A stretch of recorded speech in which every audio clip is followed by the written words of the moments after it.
Hello my dear lovely students, welcome back to my YouTube channel.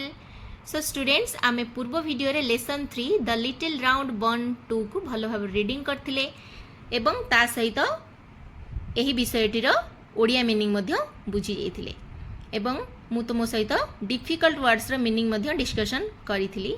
एतरे सेमति किछि बेसी difficult words नाही जोटा कि पार्ट 1 रे अछि से सब ही अछि एथिरे। तो आज आमे कोन करबा ना एथिरे थिबा कंप्रेहेंशन क्वेश्चन आंसर को डिस्कशन करिबा। तो वीडियो को बिल्कुल भी अधार स्किप करिबो नाही, शेष पर्यंत देखिबो।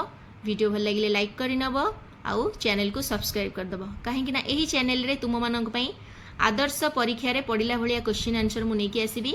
तो वीडियो को पूरा देखिबो आउ वीडियो को प्लीज लाइक करि नबो।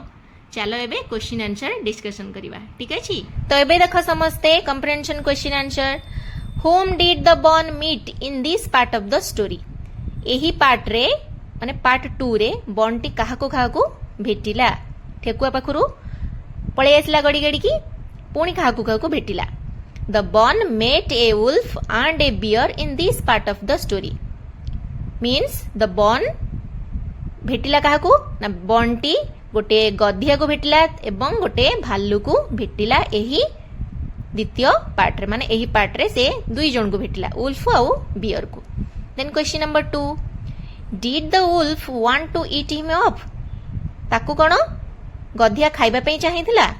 Yes, the wolf wanted to eat him up. हां, खाइबा पई ताकू चाहिथिला। तब number 3, did the bun sing a song to the wolf? कोन बन वुल्फ पई बा गधिया पई गीतटिए गाइला? Yes, the bun sang a song to the wolf. को गीत गाइथिला ना सेई गीत जो गीत रैबिट पाखरे से गाइथिला सेई गीत ही गाइला। तापर हमें देखिबा क्वेश्चन नंबर 4।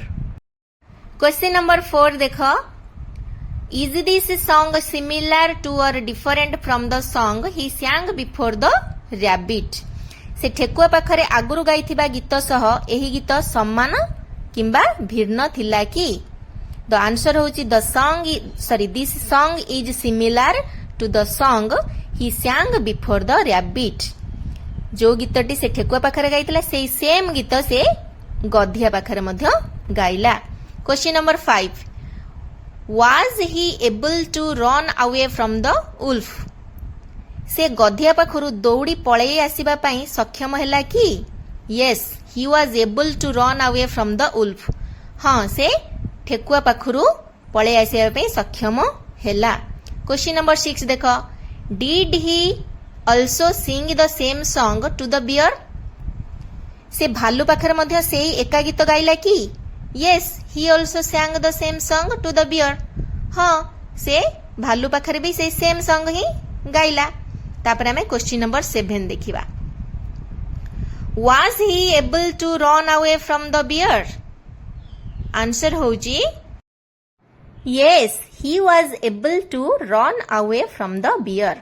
हाँ, से भालू पाखरु मध्य सक्षम हेगला दौड़ी के पळे आसीबा पाए। सो स्टूडेंट्स, हमर कंप्रेहेंशन क्वेश्चन आंसर कंप्लीट हेगला। तुमे भलो भाबरे एहा को प्रैक्टिस करि नबो।